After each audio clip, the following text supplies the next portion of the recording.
Go enroll in honors science courses because being the only Latina in the class makes you stand out.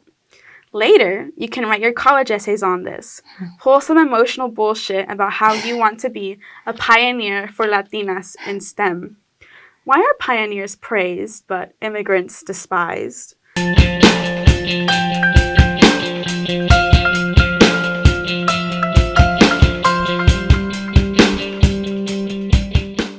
Welcome, Isabella Santana, to Poetry.LA.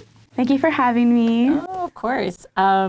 Today we're going to talk about your life as a writer, the process, and more specifically, this wonderful collection, Abuela Lore. You were 19 when this book came out. Yeah, I was 19. Came out in March, a couple months before I turned 20. At community college, I took a poetry class, and that's kind of where this whole book came from. It was actually a class project. Oh, wow. Our final for that class was to create like a chapbook length collection of poetry. And I didn't know what I wanted to write about. Like, I was stuck. And I vividly remember the day I walked into my professor's office hours and I was talking to her. I was like, well, there's these things going on in my life that I want to write about. And I've been seeing this on the internet and this is interesting. I very much remember the sentence that I said. And it was basically, back then I had TikTok. I don't have it anymore. I deleted it off my phone. But back then I was on TikTok a lot. And I was seeing this thing about like mom lore and dad lore. And it's like, oh, the stories your mom and dad tell you about how life was when they were younger. And sometimes they have crazy stories like your dad dated a celebrity or something like that. And I was telling her, I was like, I'm seeing all this about mom lore and dad lore, but I didn't have that. My grandma's raised me. I have Abuela Lore. And I was like, oh my gosh. I was like, write that down. That's the book. That's the book. And yeah. That's awesome. And from there, I just started kind of like putting in the stories that I had of my grandmas that they told me when I was growing up. And then I'm very close to my grandmothers, so I got to talk to them and ask them, about like some of the things that I wanted to write about, and also talking to like my parents because they have their stories, and my sisters. And from there, it kind of all started coming together. You said you went to community college, so what's the community? I went to El Camino Community College. Right now. And the professor, do you mind like sharing just a quick shout out to the professor? Shout out Professor Crotwell. She was someone who really pushed me forward to continue like working on my poetry. She actually is the one who encouraged me to publish this, who encouraged me to go find a publisher. Shout out to the educators, right? We have a lot of educators on this show. We just had Brenda Vaca. Yes. We've had Anhigna Signs. We had Mike the Poet. And these are all educators in, either public, private, or in the college level. And so, and they're poets too and creators. So shout out to the educators. So who were you reading? Like, where was some of the poets, do you think that, that you went to for inspiration? Well, honestly, we read a lot from everywhere. We read Banana. And it's an Ecuadorian poet. I'm Ecuadorian, so I was like, oh my gosh, I know this place that he's talking about. Well, how important was that for you, being at a community college, and here you're taking this course, and you're reading a book written by an Ecuadorian, and you're Ecuadorian and Guatemalan. How was that like for you at that young age, and like being able to do it? What impact did it have? I was a big bookworm, and I never really, saw characters that looked like me in the books.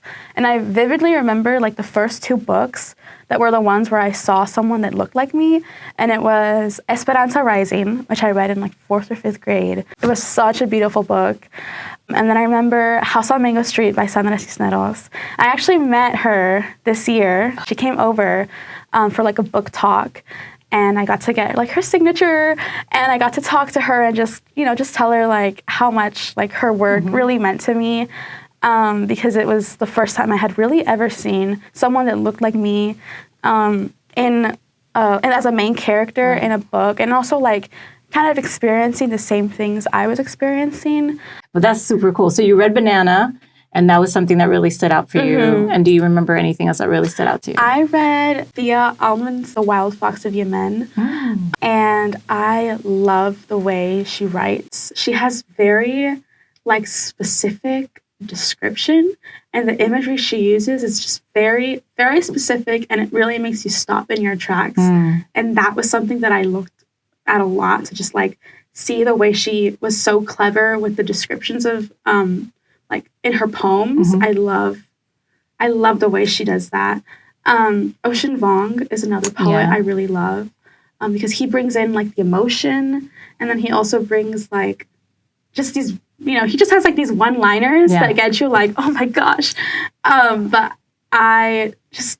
those are like some poets that I really enjoy reading. When you were composing these poems, did you have some of those poems or those techniques or strategies in mind a little bit? Or? I definitely leaned a lot on Vuong and the way like he uses the emotion, like brings in the emotion aspect into the poems, and try to like kind of gets to your heartstrings. I really kind of wanted to do that with some of the poems. Right. So I definitely was kind of leaning into that.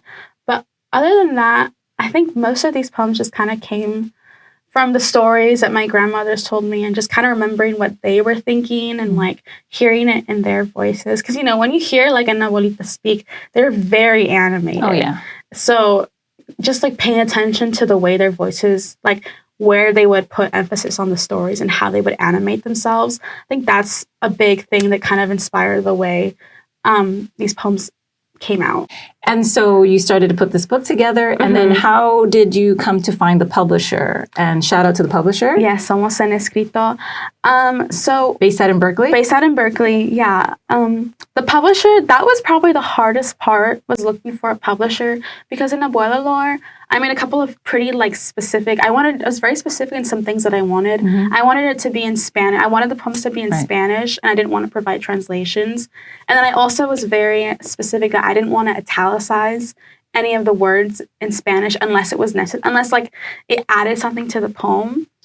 Because I remember in a lot of the books that I read, when there was a Spanish word, it'd always be italicized, or like there'd always be, oh, where's the translations? Right. And I didn't want that. I was like, the Spanish is going to show up as it is on the page, and all of its, beauty and all of its difference from English. So talk to us about the cover. There is an interesting story about it you were mentioning before as we were getting ready. So let's talk about it. Okay. So the cover of Abuela Lore, I am really proud of this cover. I designed most of it. It was like the whole concept of this cover really came out of my brain, my imagination.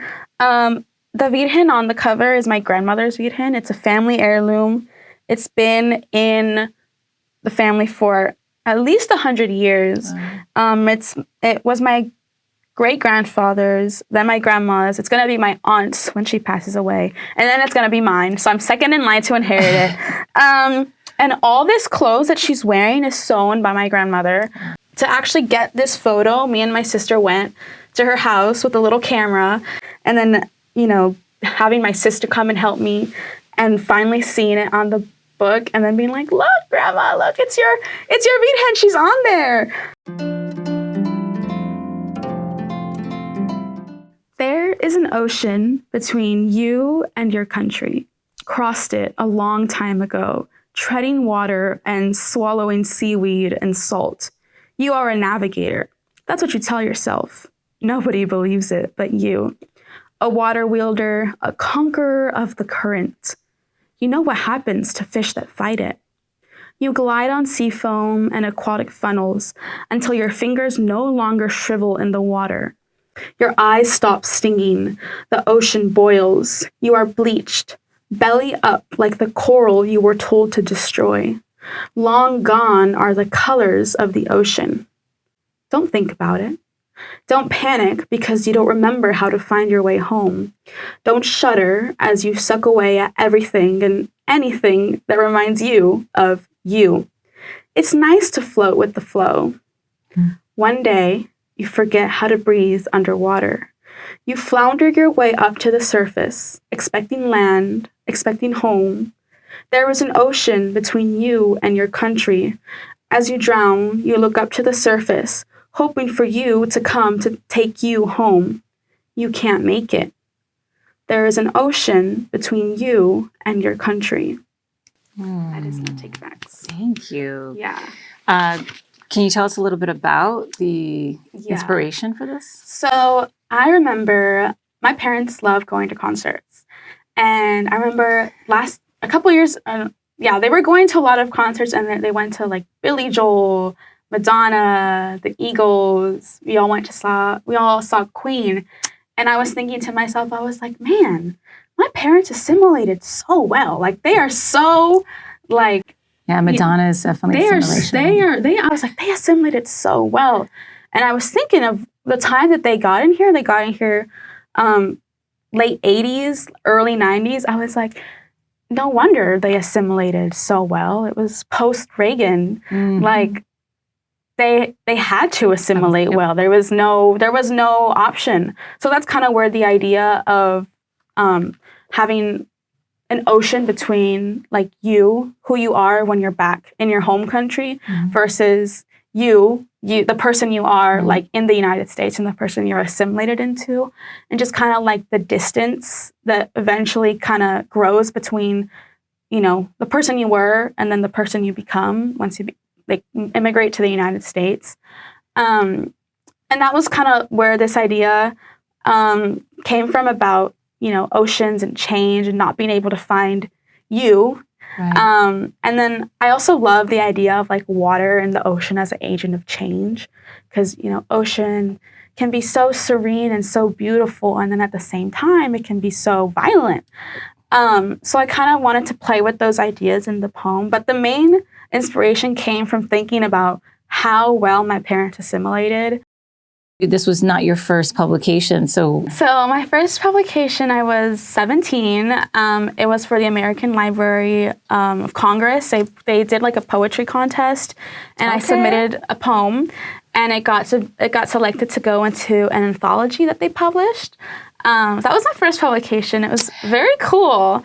Like, just back to back things happened, and I got a lot of recognition in a very short amount of time, and it was very, very shocking. So the first thing that happened was I submitted to the Scholastic Art and Writing Awards, and I won a regional gold key. So I was submitted for national, like, judging. I didn't get the medal, but just, like, knowing that my work was going to be read on a national level was just absolutely insane. I remember they sent the emails, oh, you know, those awards have gone out, and I didn't get an email that said, congratulations, you got an award. So I didn't think I got it. I was like, oh, cool, okay, well, I didn't get it.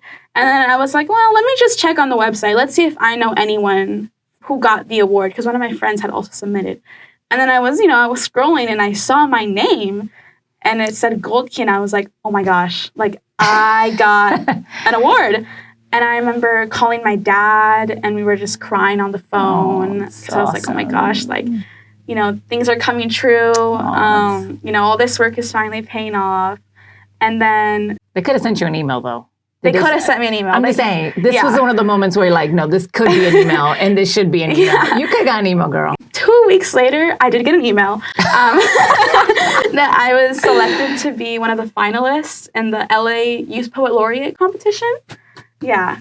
So I was a finalist for that. And I got to go up and perform at, like, a finalist ceremony. And I was never an LA Youth Poet Laureate, but I was a finalist twice, 2 years in a row. Oh, wow. Yeah. So that was, like, really cool of things that happened. And then a couple weeks later was my second publication that I was offered, which was a nonprofit based in Oregon. And they were called MediaRites, and they were asking for writing about, like, the COVID experience and how it affected, like, school, mental health, family. And I wrote a personal essay talking about how, you know, COVID really was hard for me and my family, and how I worked really hard to, like, get myself through, and how grateful I was for, like, the support, and just, you know, like, writing about all that, and just, it was very cathartic. And I didn't expect it to go anywhere, but I got selected to be part of the anthology that they published. So this is your second anthology. Yeah. Before the book comes out. Okay. Yeah.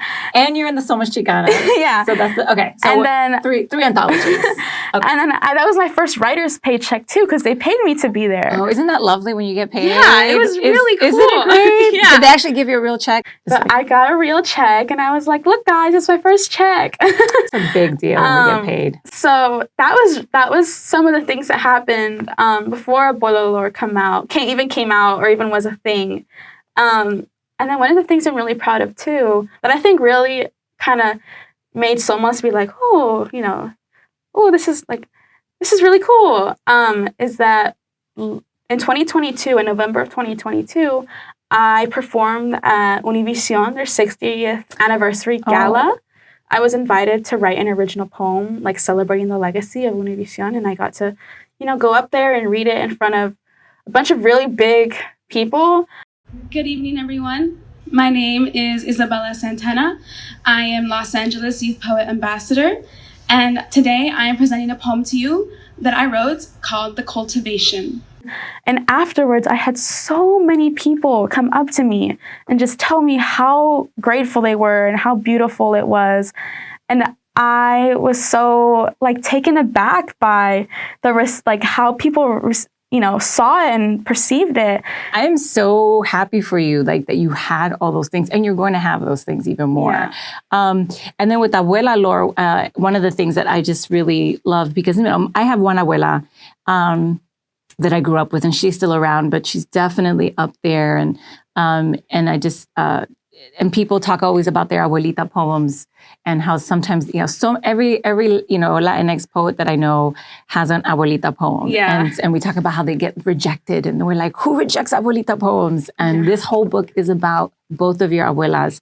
And I just would like for you to, if possible, to share another one for me. Yes. Again, one of my favorites that I really appreciated from this one. I obviously had a lot that I was in love with here. You will be number one. Okay. Prologue. She had dreams too once. She killed that animal a long time ago, skinned it, and hand-sewed the hide into a pair of boots. Her blood-caked fingernails are forever stained. 1. Say it, mijita. Soy número uno. Mm-hmm. I am number one. Taste the worn leather that Yolis works with. Nostrils tingling with the stench of shoe polish and a thick, viscous, waxy glue. Remember, mijita, tú eres número uno. 2. Call it ambition. Desperation? Papi knows best. Papi says that education is a one-way ticket across the chasm between us and them. Your dear abuelita and tías who cannot retire and will die at their stations in el almacén while thinking about shoes. 3. Go enroll in honors science courses, because being the only Latina in the class makes you stand out. Later, you can write your college essays on this. Pull some emotional bullshit about how you want to be a pioneer for Latinas in STEM. Why are pioneers praised but immigrants despised? You tell them that you want to be a writer, an author, a poet. Papi says that writing doesn't pay the bills.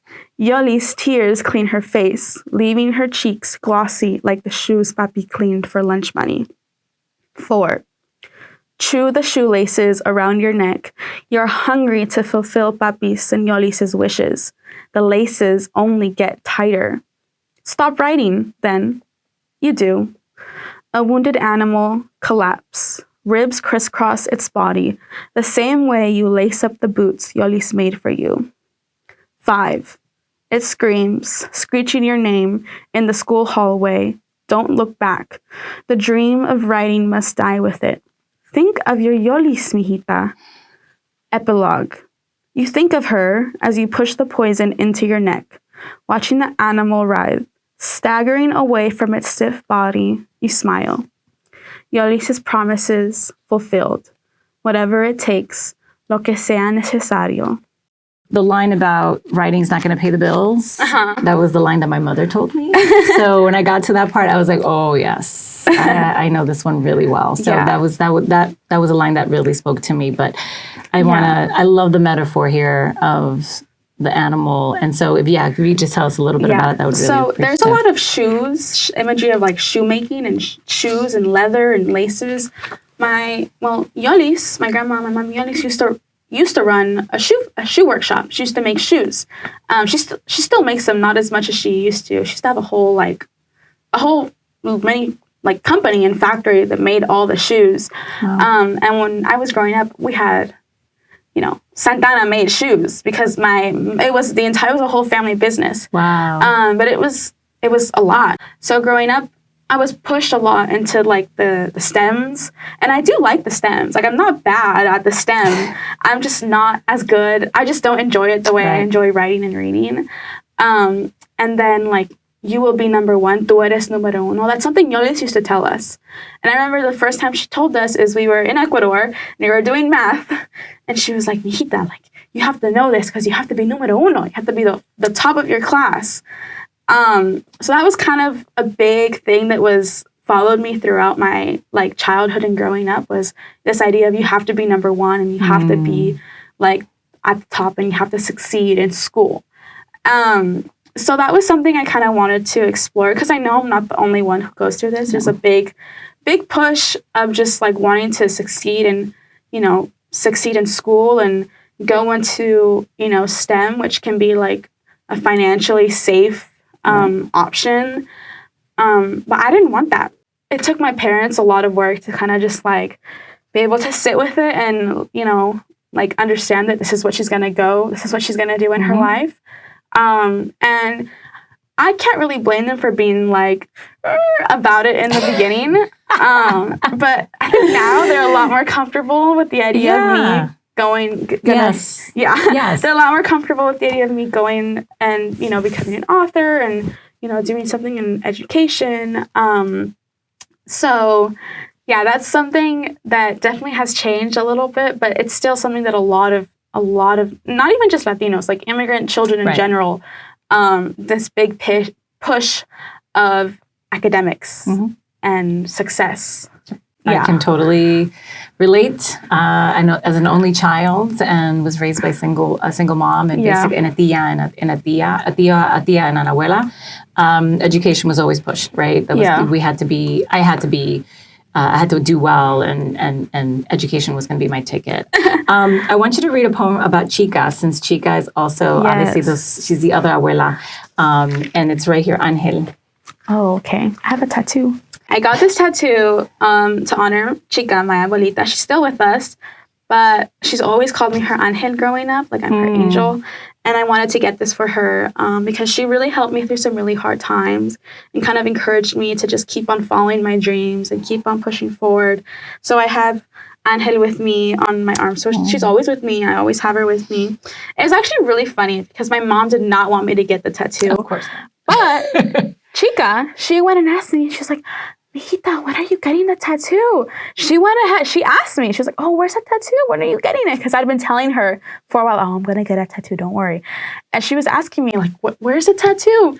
And so I got it when my parents were out of town. They left for a couple days. I think they went on a mini vacation. I went and got the tattoo.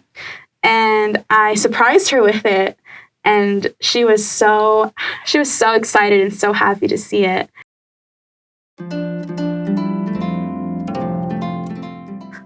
Chica calls me su amor, su ángel. So I scald my back and sew pigeon feathers underneath my shoulder blades. Un ángel no llora. So I pick my skin raw and let the open wounds absorb the salty tears. Un ángel debe ser feliz. So I find happiness in the little things, in Chica's care, in her smile, in her laugh. Do not be mistaken. I love the pain, the suffering ordained by a higher love, a sacrifice I am willing to pay if it means forever keeping her in my heart.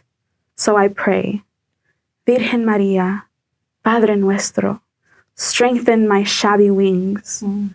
I want to fly with her, show her the world, give her the opportunities she never got. Ease her pain. Chica tells me that this isn't necessary. My existence is enough. It always has been. En tu alma vive mi esperanza. En tus manos está mi corazón. No te alejes, que muero si no estás. The poem. Now you're part of the ecosystem now. Yeah. Now you're part of it, right? Like I said, Yes. like, you know, you read Cisneros when you were younger, and now, like I said, your book is part of this landscape, right? Yeah. And it's going to definitely help somebody else. I'm 100%, like, I guarantee that someone is going to pick this up and say, I see myself in these pages, and just the way you felt when you read Cisneros' work. And that's, again, that's the power of what we do. Mm-hmm. I'm going to ask you to close us out with one of the poems as well that I had kind of like bookmarked. Okay. And also you said you liked as well. So Yes, I love this poem. This is My Mami Yolis, the Free Woman. My Mami Yolis is the woman who sent her oldest to the unknown on prayers and pocket change. She's fierce. Claims she's independent, but I know that when my grandfather hollers at her, she will bend to him. She will bring him breakfast. Sweet and servile, she will plate his meal just to his liking. She will bring him a fork when he asks for it, fill up his glass of water, serve him seconds. I watch and wonder how a woman with so much ambition and drive could sputter and stop, putting it all to a halt. Do it so willingly, so effortlessly. My Mami Yolis tells me to be number one. I cry for her because she refuses to cry for herself. She could have been number one. She could have done so much. In America, dreams come true. In America, number one becomes a possibility. But she stayed back. For the kids, for the factory, for my grandfather. She says she is free. I don't believe it. I think she's conditioned herself to settle. She pierced her eyes, blinded herself for life a long time ago. How can a woman be simultaneously so strong and so trapped? I want to sever the lacy chains around her limbs with shards of fine china. I want to gently hand-sew eyes back into empty sockets. In my dreams, Mami Yolis is free. She is wild, untamed. She whispers stories of her youth in my ear, stories about the horses she used to take care of. Her eyes no longer glimmer with a desire to be like them. The stallions gallop into the sunset. Mami Yolis joins them. I cry happy tears. There is broken china and torn lace all around me. I leave it there. For him, of course. I know somewhere, far away from me, from him, from everything that ever held her back, Mami Yolis is giggling. She's free. thank you for sharing your stories and your grandma's stories. This is wonderful. Thank you so much. Thank you for having me. Of It's been course. such an honor to be here. Oh, thank you.